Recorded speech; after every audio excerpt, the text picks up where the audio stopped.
Well, I wasn't going to work on the allotment today, but the weather's just too good. So I'm going to get the pond into its location and see what sort of space it takes up. I'm really struggling with how to position everything, but we'll work it out. And if I can't work it out, I'll just carry on and it'll find its own way. So I need to get that cover off, get this roughly in a position I think's the best, and give it some thought from there. So let's have a go.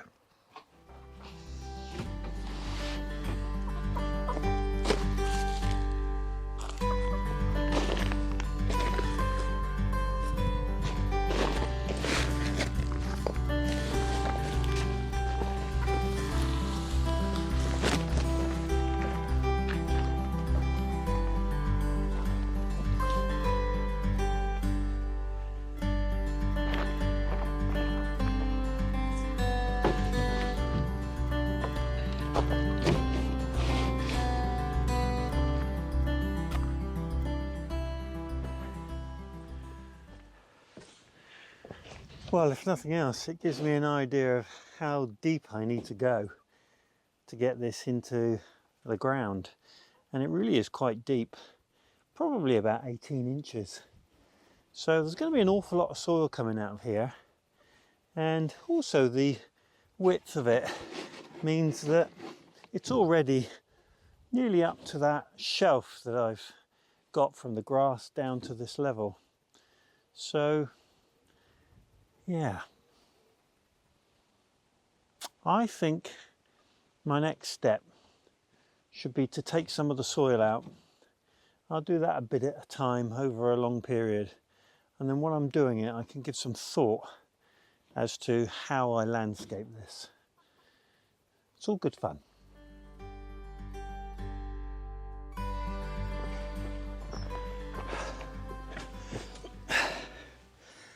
Well, just taking the cover off that black polythene was an effort, and it was quite revealing really, because there's multiple layers of that underneath. And I've got to think smart here because I don't want to be causing myself too much work. There's clearly a lot of material to come out of here, and the question is, do I clear that off and get all that polythene up and then have a bare soil area on which to transfer this over there? Otherwise, if I need some of that space, I'm going to have to move all that soil. So I think I'm resigned to the fact that that grass has got to come off, and I'm going to get this black polythene out completely. The polythene might come in handy, so I'm going to keep it. I know some of these paths, the weeds have come through all summer long, and whilst I'd prefer to put a weed membrane down, which is breathable, if I don't have any of that, then maybe the black polythene is a bit of a solution. So I think whilst I've still got the choice, I'm going to take that grass off the top and get that polythene up. Here goes.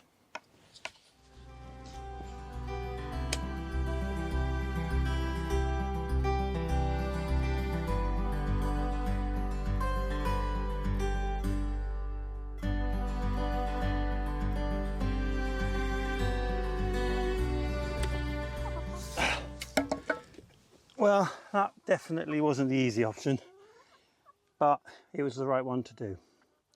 I can now really see the space that I've got to work in, and I'm thinking as I take the soil out for the pond, I can put it here.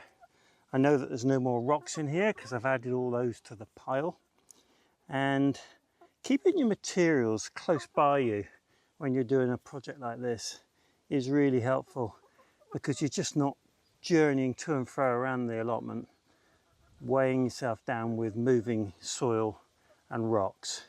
So it makes sense to have it all here, and it's given me some more time to think what I do across the back here.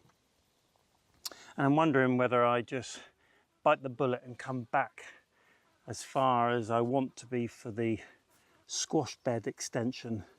So the level of the squash bed is about here in reality, because I stepped down to it from the path.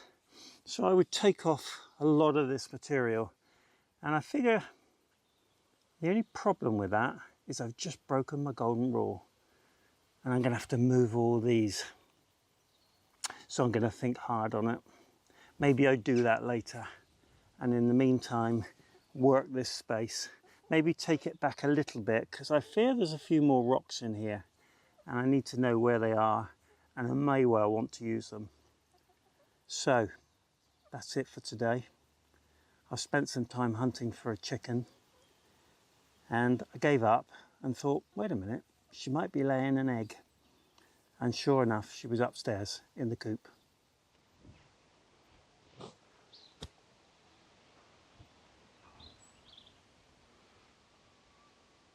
If you were thinking there was a lot of polythene came out of there, you'd be right. They certainly wanted a few layers underneath that rock and grass. So I'm just going to let that wash off in the rain, I think, and then probably fold it away. I'm sure I'll find a use for it later on. I don't like using plastic, but if it's in use already, then I sort of accept that.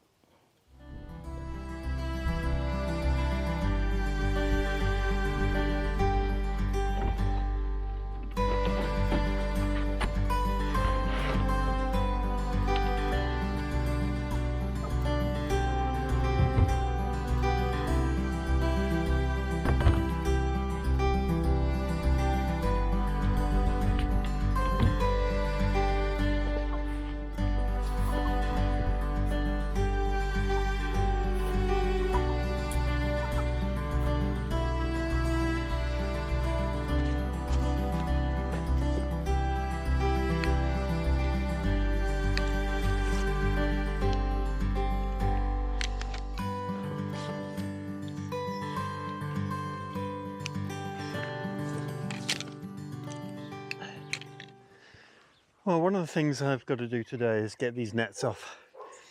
These beds have been sitting for quite a little while now, and I figure that it's time to give them a covering over with the compost.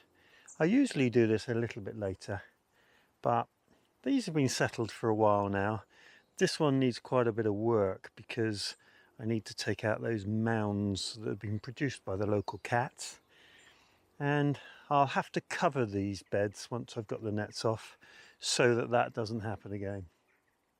There's a wee bit of weeding to do in there, not too much, and then we can get a covering on top. And whilst I get into that compost, which I'll put over the surface, I will see if I can harvest some worms for the worm bin.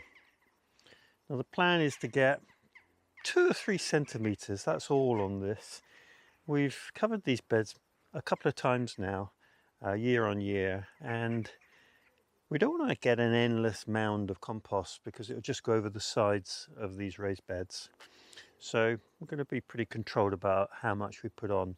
But the idea is that it suppresses the weed, it will refresh the compost, and then of course I'll cover it with a weed fabric so that it doesn't leach all that goodness during the rain of the winter. So let's get on.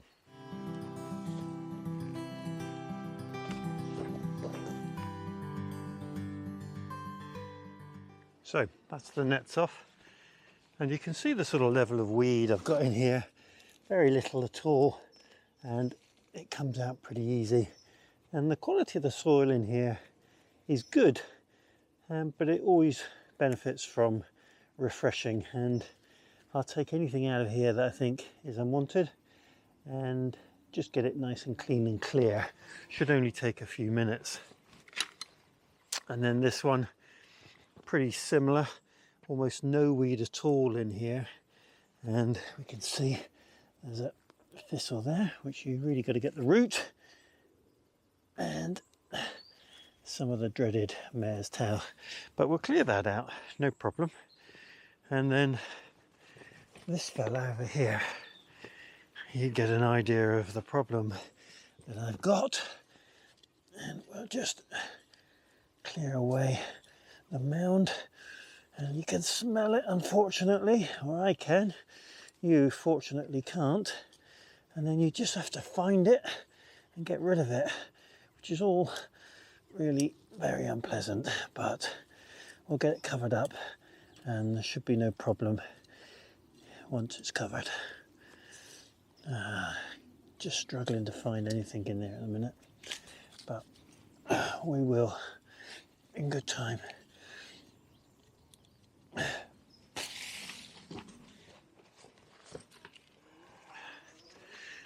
Whilst I'm in here, I'm going to get rid of the worst of these brambles that are invasive and forever working their way into my plot.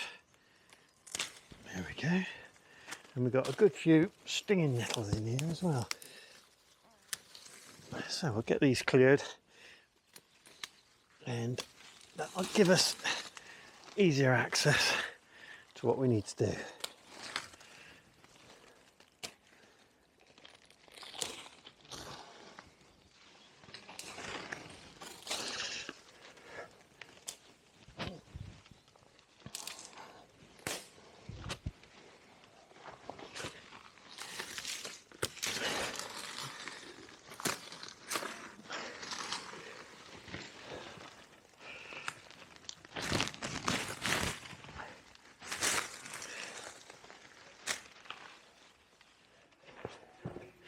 In here I've got a climbing rose and I've had it in here for about 3 or 4 years and it struggles to win over against all the other things that grow out of this hedge.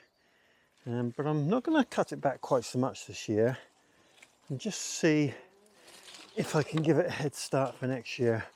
I'll intertwine it in here and see if it can win through against this maple and everything else that wants to come out of the hedge. We'll see.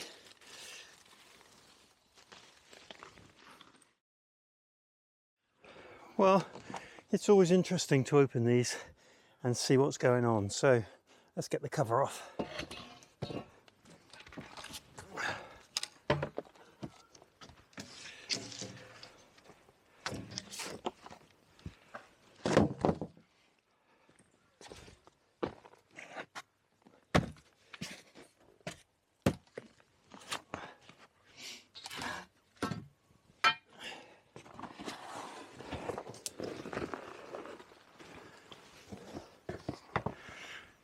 Well, it's looking good.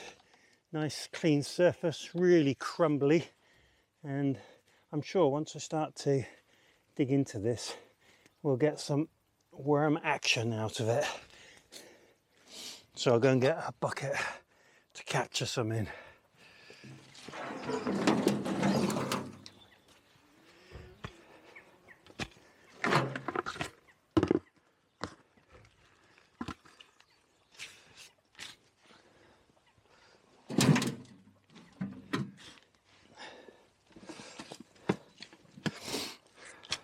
Well, that'll do for the first covering, and no worm action at all. And I don't know what that means. Maybe it's just been well used by the worms already and they've moved on, who knows. But that's a full barrow full in about 6 or 7 fork loads, and just shows how far this will go. This will probably do, I don't know, 1/3 of the plot, as long as I don't keep the thickness too high.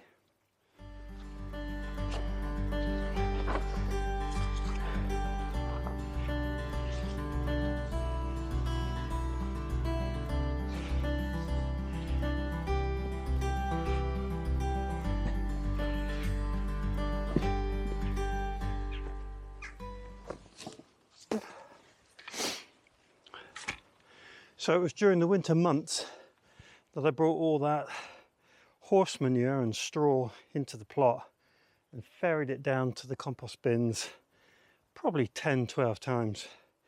And this is what all the effort was for.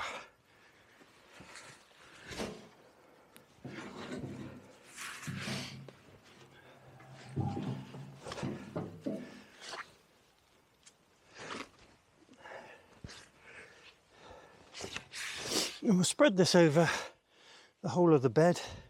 As I say, I'm looking for, I don't know, 4 centimetres, 3 or 4 centimetres, and that'll be plenty. Otherwise I'll end up overtopping the edges of the bed. Get it nice and level. I just want it to be evenly distributed. But that was just one barrow load. And of course, if you were to try and buy that in a garden centre, A, I don't think it would be as good, and B, it would cost you, probably in UK money, £4 or £5 for good quality horse compost. Well rotted and ready to give new goodness to the soil. There we are. 3 beds covered in no time at all. You can see it's just a fairly shallow covering. It does the job perfectly. So the next step is to get these covered up with a weed membrane fabric, and just to protect them from the cats, and of course helps to stop the leaching of all the goodness from the heavy rain in the winter. So these are the bed covers. I made these when I first created the beds, cut them to size. The only problem is they are slightly different sizes, so it's a bit of a lottery, but I'll get them out, and as I get them out I'll work out which ones fit what, and I'll leave the rest out here because gradually I'm going to work my way across the beds. So let's see.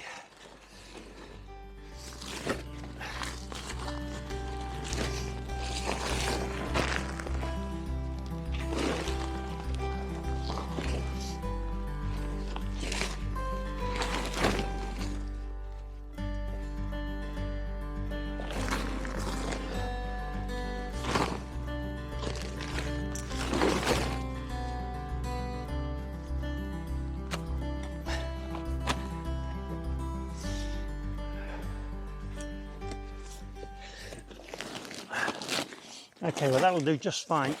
And I made them all a bit oversized so that I had versatility, and all I do is fold them over, or preferably fold them under, and then we'll put a few rocks on the edges to secure them, because otherwise you do find you spend a lot of time during the winter months putting them back on.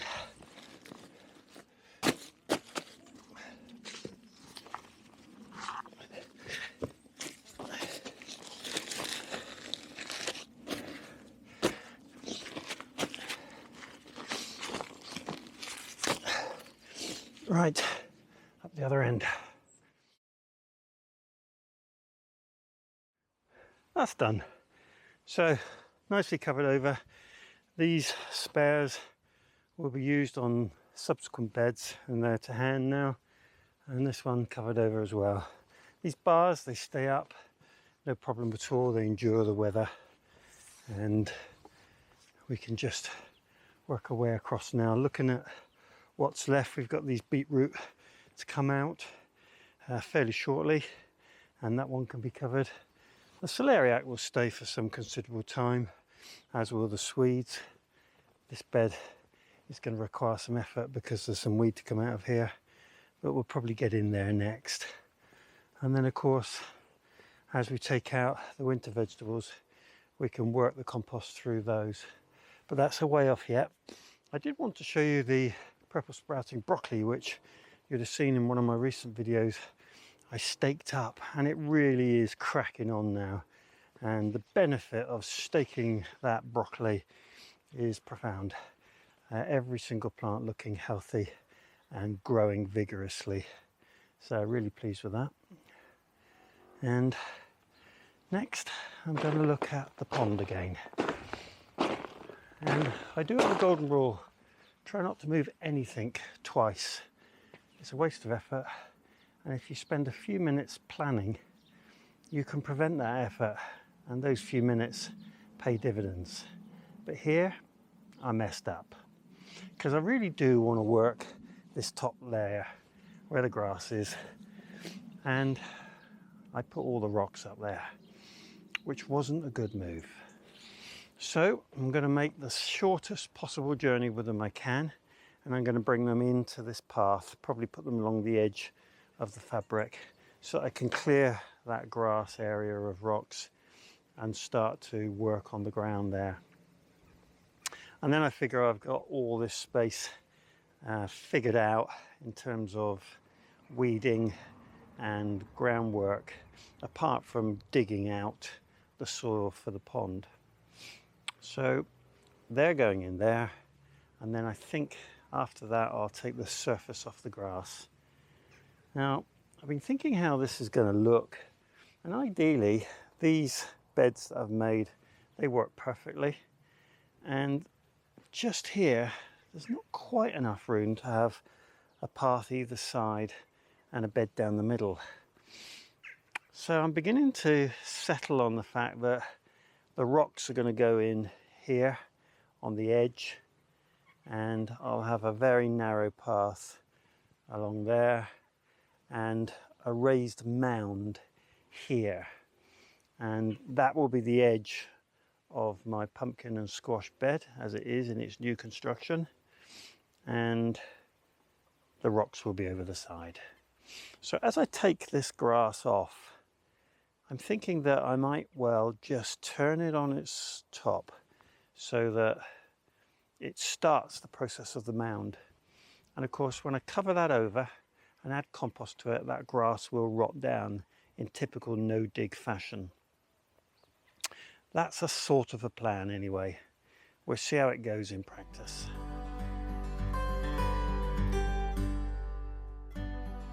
Well, that wasn't too bad. It was a bit like going to the gym, but that's okay. So they're out of the way now, and I can see the grass for the rocks. So this wooden barrier that was in here, I didn't put it in. It's been in a long time and it's clearly rotten. So I'm just going to take that out as I go along, and then take the surface off of this grass, turn it over for now, and see where we go from there.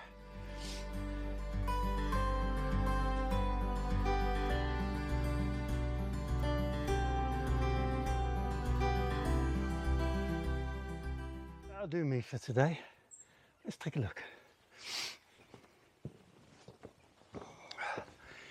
So you can start to see the idea of carrying on that level and having a mound here. I think the path will probably end up quite shallow, and we'll level that out. It's a bit high, but we'll get a mound pretty similar like these and see if that works. And at the moment I've left this edge pretty rough because I want to get the pond in next, get the depth right, and then see what I have to do on this edge. It may be that if I move the pond as close to the bed as I can, then I can get the rocks in just in front of the edge, and I can cover that edge over. I'll probably put some polythene in there because I don't want all that weed growing into the rock face. But they're plans for another day. We're making steady progress.